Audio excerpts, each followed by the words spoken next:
Defeat in an argument rarely catches us due to lack of knowledge or weak arguments. Most often we lose because we can't handle our own emotions in the critical moment. Recall how pathetic a person looks who is absolutely right in essence, but broke down into shouting. Their facts are indisputable, their logic is flawless, but a trembling voice and fussy gestures instantly devalue any arguments. The second they lose their composure, others stop taking them seriously, and truth ceases to matter, yielding to distrust. Any conflict should be viewed not as a battle of intellects, but as a test of your endurance. Are you capable of maintaining clarity of thought when your heart is ready to jump out of your chest and responding calmly when everything inside is boiling? Victory over yourself in such moments brings not only formal triumph in the argument, but something greater: respect, trust, and authority.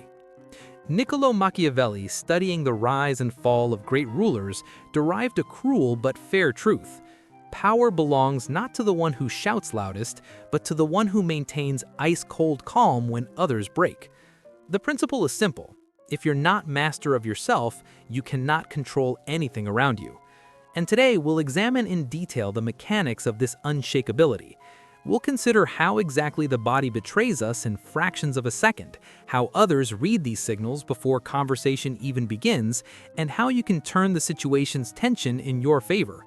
But before we dive into details, fix this simple mindset in your consciousness: I remain unshakable.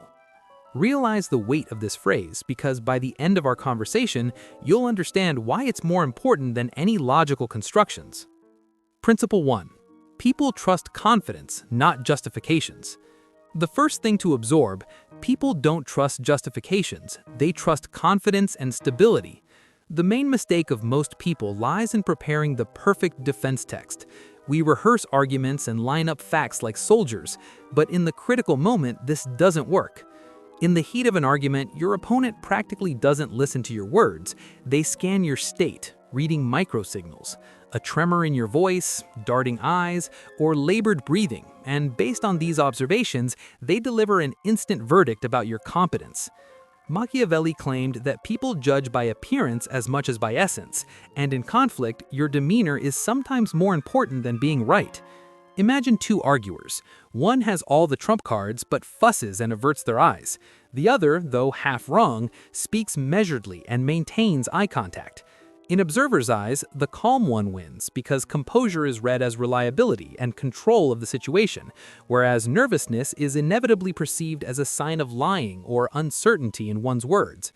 Even having truth on your side, you're doomed to fail if you don't control your delivery. Therefore, your priority task when attacked is not to defend yourself, but to stabilize your state. Remember a classic job interview situation when an uncomfortable question sounds. You can panic, start rattling off words, and fill pauses with meaningless noise, giving away your fear. Or you can take a deep breath, calmly look the interviewer in the eyes, and take a pause to think. The second option always wins, not because of answer quality, but thanks to the strength of your presence that broadcasts professionalism. This law is universal, whether family quarrel, criticism from a boss, or public debate. Your logic is always secondary compared to your composure. Composure breeds trust, anxiety sows doubt. The second important rule: a calm body creates a calm mind. Saying calm down is easy, but doing it when adrenaline is off the charts is a completely different task, requiring understanding of physiology, not just willpower. Your body is a billboard broadcasting your internal state. And even if you claim you're calm, trembling hands or darting eyes will instantly expose the lie. Others read these markers in 3 seconds. Slouching, crossed arms, or hurried speech instantly signal your vulnerability, making your opponent doubt you. To remain unshakable, you need to act in reverse. Don't try to talk your brain into calming down with thoughts. Better take control of physical reactions. First of all, breathing, which under stress becomes rapid and shallow, sending the brain an alarm signal. In critical stress moments, your prefrontal cortex, the center of logic and common sense, literally shuts down, yielding control to the amygdala, which is responsible for fear and aggressive reactions. This is precisely why in the heat of argument, we often say stupid things. A frightened part of the brain takes the wheel, while intellect temporarily stands idle. To remain unshakable, you need to act in reverse. Breathing. Breathe deeply and measuredly. Inhale through nose, exhale through mouth. Engage the belly, not the chest. This simple action sends a powerful safety signal to the brain. Heart rate slows and ability to think clearly returns. Body position.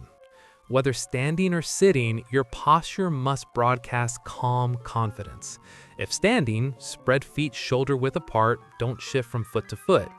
If sitting, keep back straight, don't slouch, but keep your shoulders relaxed.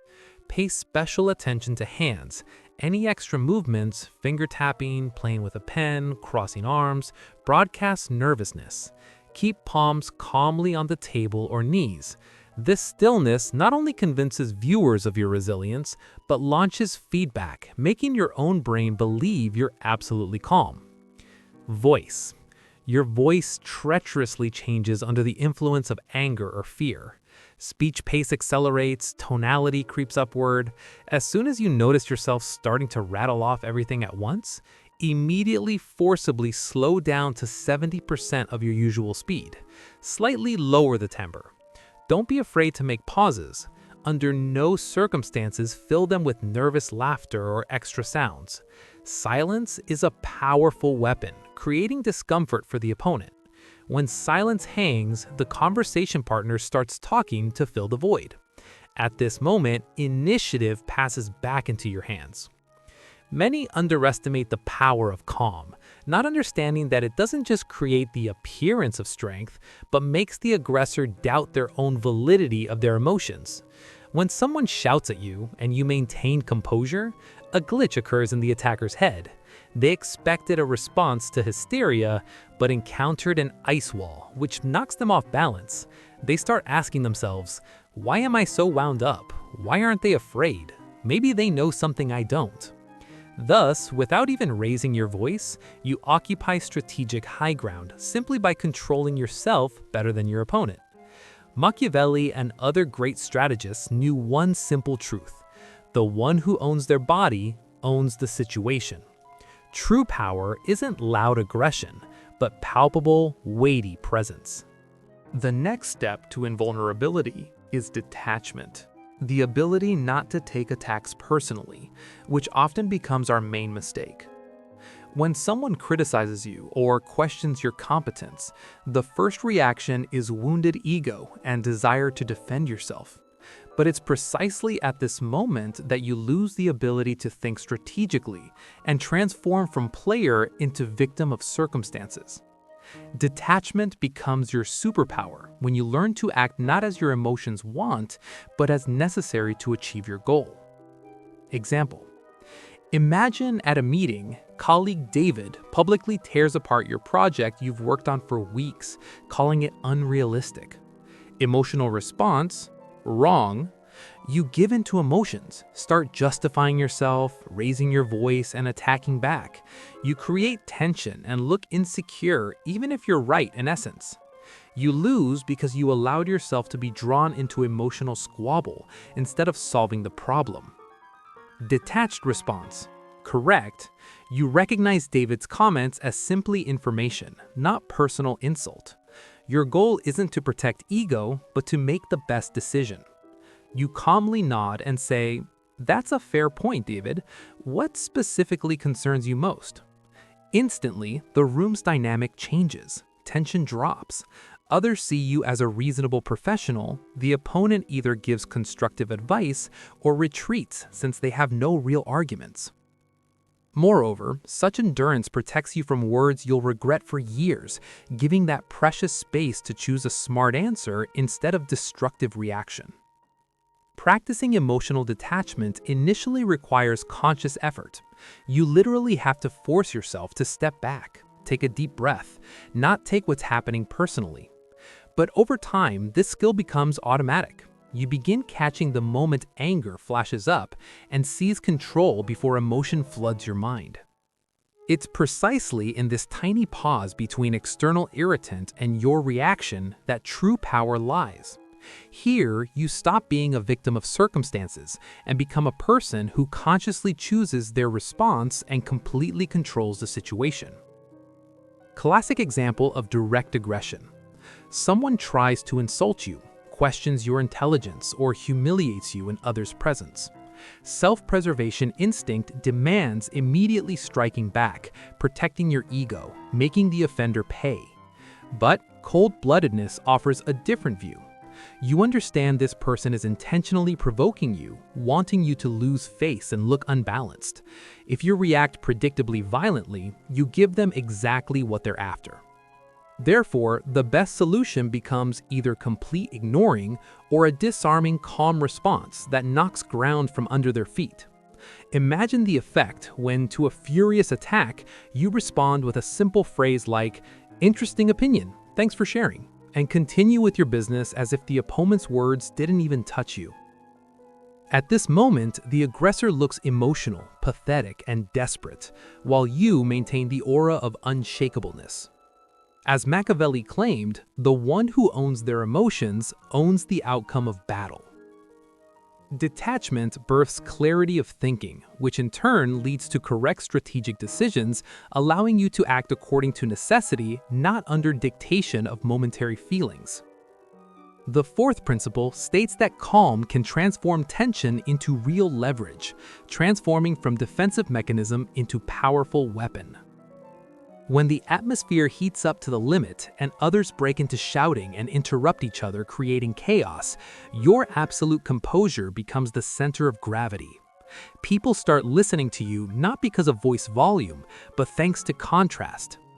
In a room filled with noise, your silence and deliberations sound more convincing than any shouting, forcing others to unconsciously lower their tone and adjust to your rhythm. Being at the storm's epicenter, you become that anchor of stability to which others instinctively gravitate, seeking support and guidance, even if formally they're older or higher in rank than you. This is pure Machiavellianism. The philosopher perfectly understood that genuine authority isn't issued with job descriptions and titles, but is won by those capable of demonstrating unshakable confidence in critical moments. In any situation, whether quarrel with partner, family conflict, or work crisis, power passes to the one who looks least shaken by what's happening. People are biologically programmed to gravitate towards stability. Therefore, when their familiar world collapses, they follow the one who doesn't succumb to panic, even if this person doesn't have all the answers and isn't the smartest in the room. Your calm creates a stable illusion of competence, making others believe in your abilities more than perhaps they should, and hand you the reins of control.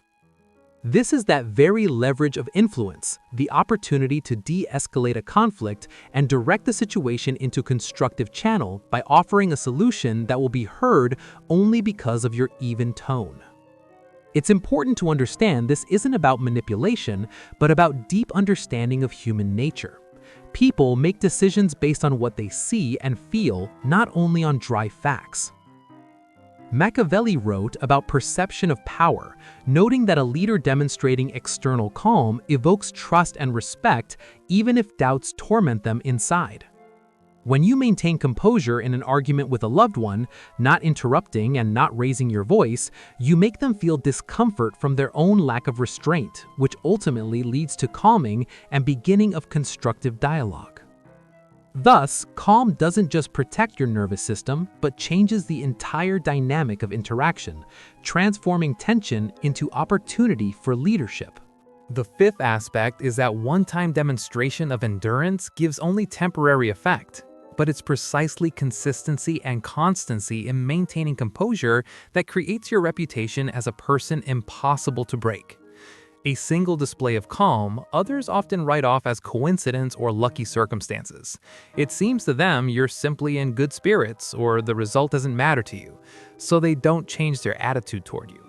But if your endurance becomes constant, manifesting in every crisis and under any pressure, society begins perceiving you completely differently, as an unshakable person. As soon as this label sticks, it transforms into your reputation, which begins working as an invisible shield. Others stop trying to throw you off balance, understanding the absolute pointlessness of such actions. Neither raising tone, nor aggression, nor emotional manipulations work on you. People save their energy and are forced to change tactics. They address you with emphasized respect and professionalism, recognizing it's the only way to establish contact with you. Remember someone you know who truly never loses composure. Such individuals are treated with cautious reverence, knowing they won't fall for cheap provocations. And conversely, look at those who constantly explode and can't contain emotions. They may be feared, but never respected. Such people are considered unreliable and unpredictable. Others try to stay away from them. It's reputation that creates this enormous gap in perception. Niccolò Machiavelli perfectly understood this principle, claiming that it's consistency that distinguishes great leaders from those history quickly forgets. A ruler who today is cruel and tomorrow unjustifiably merciful only confuses their subjects, breeding distrust and fear of unknown. However, if a leader is invariably restrained, firm, and calm, people know exactly what to expect, and this predictability becomes the foundation for solid trust. This law is universal and applies to you.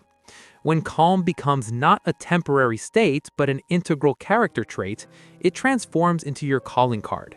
People start saying about you as someone impossible to knock off balance, and it's precisely such people who are called for help in critical situations. This reputation opens any doors because everyone wants to see in their team or at the head of a project someone who will maintain clarity of mind when everyone else succumbs to panic. However, harsh truth must be acknowledged. Creating such an image requires time and iron discipline. You cannot maintain composure for a month and then break down hoping it will go unnoticed. One single breakdown can cross out long months of work on yourself, because human memory is arranged such that we most vividly remember precisely emotional outbursts and moments of weakness. To become invulnerable in others' eyes, you must adhere to your chosen line of behavior always, not only when it's convenient. This doesn't mean you must turn into an emotionless robot. You have full right to experience anger, disappointment, or annoyance. The essence is not allowing these emotions to seize the steering wheel and dictate your actions in the moment. Even experiencing strong feelings, you're obliged to maintain sobriety of thinking and calm tone, not letting the internal storm break out and destroy your image. Over time, your consistency will begin bearing fruit. Each time you maintain composure contrary to crowd's expectations, your authority strengthens. Initially, people will test you for strength, trying to provoke and checking whether this endurance is real or just a mask. But if you pass these tests without flinching once, others will accept new rules of the game. They'll stop wasting strength on meaningless attacks. It's precisely at this moment you win the main victory, not in a specific argument, but in long-term perspective. When your reputation begins fighting for you, opponents refuse intimidation and intrigues in advance, understanding their uselessness, and approach you with respect from the very beginning. And if someone foolishly still decides to challenge you, the others present will take your side because they know the source of the problem is definitely not you. Machiavelli said that if you can't combine love and fear, it's better for the ruler to choose fear. But there exists a third, more reliable path: become unshakable. Such a person doesn't necessarily need to be feared and isn't always loved, but they're deeply respected. And respect is a far more valuable and lasting currency. Fear disappears when the overseer turns away. Love fades with mood change. But respect for the one who never breaks remains forever. Remember the main thing. Calm isn't a tactical technique, but your essence that must be cultivated for years. True strength in conflict is measured not by voice volume, not by dominance and wit of responses, but by your internal stability. People instinctively lose trust in those who hysterically scream, whose voice trembles and nerves show, considering them unsuitable for serious matters. But when they see a person who doesn't blink in the face of danger and takes the hit when others crumble, they're ready to follow them. The lesson is simple. Learn to control yourself, your breathing, voice, reactions, and you'll gain power over any situation. When you turn off emotions and act strategically, you build a fortress impossible to destroy. This isn't theory, but real mechanics of power. To maintain unshakability, you don't need outstanding intellect, superior physical strength, or richest life experience. The essence lies elsewhere. The one who can withstand pressure and not break in the critical moment wins. It's precisely this internal resilience that over time transforms into your main advantage, replacing all other qualities and becoming the foundation of your success. Absorb the important rules. In any conflict, triumph goes to the one who raises voice, but to the one who remains emotionally unreachable for the opponent. Start training this composure in everyday situations, using them as training ground. When you're cut off in traffic, when a colleague allows themselves inappropriate sharpness, when loved ones inadvertently touch a nerve. Instead of impulsive reaction, 1. Take a deep breath. 2. Even out breathing. 3. Speak emphatically calmly. 4. Practice healthy detachment from the situation. With each such episode, you're not just applying technique, you're forming your character and building a reputation as a person with steel nerves. Over time, this behavior will cease being merely defensive reaction to stress and become your true essence, manifesting absolutely in all life circumstances. This is precisely how you achieve the state of absolute internal stability we strive for. If these principles resonate with you, use them to strengthen your spirit and continue perfecting yourself in the art of self-possession. And finally, fix in your consciousness the main mindset. Nothing can throw me off balance. Invest all meaning into these words, live through them, and make them part of you, because now you're truly invulnerable. And it only remains to confirm this in practice.